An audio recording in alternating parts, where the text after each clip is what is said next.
Today is 2 days away from the anniversary of my niece's death. No one knows how she died except her mother, who passed away recently, and me. I don't know who to tell, but I need to tell someone. No one would believe me anyway. They'll lock me up like they locked up my sister. I wouldn't blame them though. I hardly believe what happened myself. Bethany was going to be 10 years old the day after Christmas, the year she died. She still believed in Santa. I thought she was too old for that shit, but her parents thought it was cute. They did everything they could to keep her from realizing it was just a lie. Bethany loved Christmas and Santa and elves and all that. She used to tell me about an elf that would hide in her house. I just figured her parents must have been hiding a toy elf or something. But when I asked them about it and they said they didn't have any elf dolls, I thought they were joking. Bethany's stories about the elf started getting stranger. She told me that one night she woke up to the elf sitting on the dollhouse next to her bed, watching her with its empty glass eyes. After that night, she said the elf turned bad. She said it would move around her room, making strange noises at night, and she told me if she tried to get out of bed, the elf would run towards her and bite and claw her feet and ankles.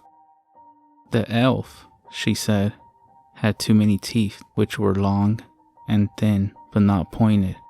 She said its nails were long and sharp like claws. I didn't believe her, but then she showed me the scars and new bite marks. The bite marks were normal human size, but very deep and definitely with more teeth marks. That's when I started to worry. I didn't believe in the elf at that point.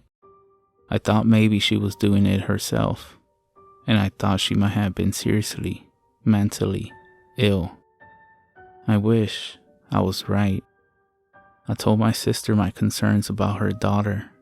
She was worried too, so she found a psychiatrist for her. I thought that would help Bethany, but as Christmas came near, she seemed to get worse. I was staying over at my sister's house for Christmas Eve, and Bethany asked me to sleep in her room to protect her from the elf. I told her yes. I thought that was a good idea, so I could figure out what was going on with her. Maybe she was biting her own ankles in her sleep. That night, Bethany woke me up and asked if I would get her some water. She didn't want to get up because she was afraid the elf would attack her. I also didn't want to leave the poor girl in there alone, so I told her she had to come with me. She didn't want to come, but I wouldn't let her stay. I should have listened. My God, maybe she would still be alive if I listened. It's my fault. She's dead. When we got by the door, I saw it. The elf was tall, with strange teeth and blank white eyes. I thought I was imagining, so I turned on the light, but it didn't go away. I know I should have tried to leave, but instead, I tried to take a picture of it. As soon as I did, it started to run at us so fast, I could barely see it. Everything happened so fast. Bethany, who had been standing so still, pushed me out of the room so hard that I fell to the floor. The door slammed shut. All I could hear was a voice screeching so loud I could hardly hear Bethany's screams.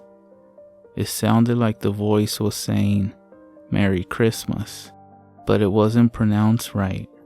It sounded like Merry Christmas. I was trying to get back in the room, but the door was locked. I tried to kick it down, but I wasn't strong enough.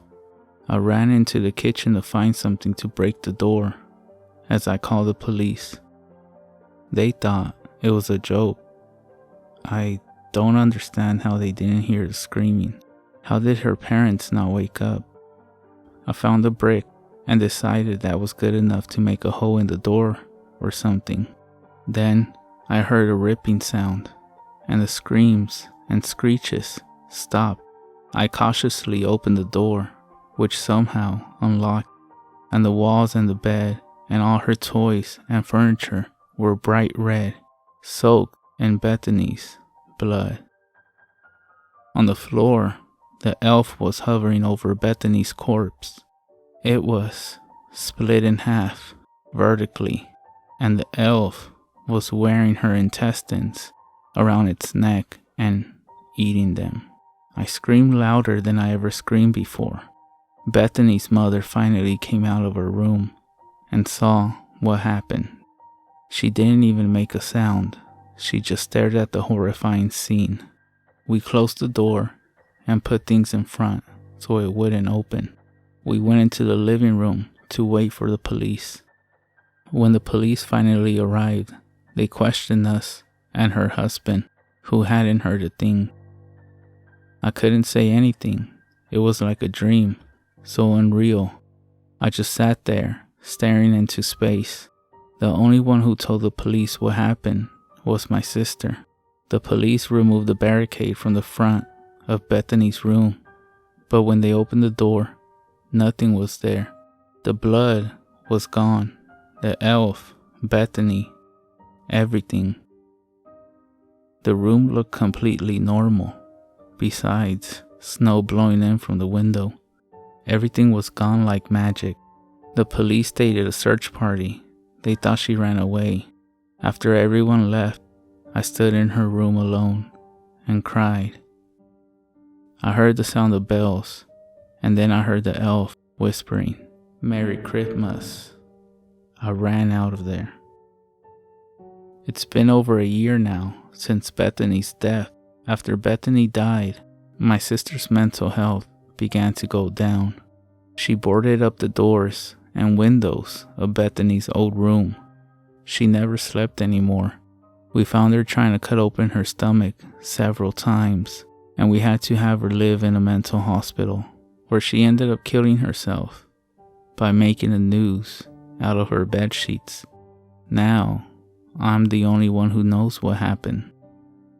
Everyone else still thinks she's missing.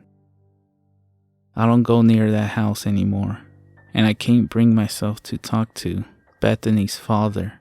But no matter what I do to forget what happened, I can't. Sometimes I can still hear it, the voice of that elf at night, and I'm afraid it's going to kill me next. It's almost Christmas.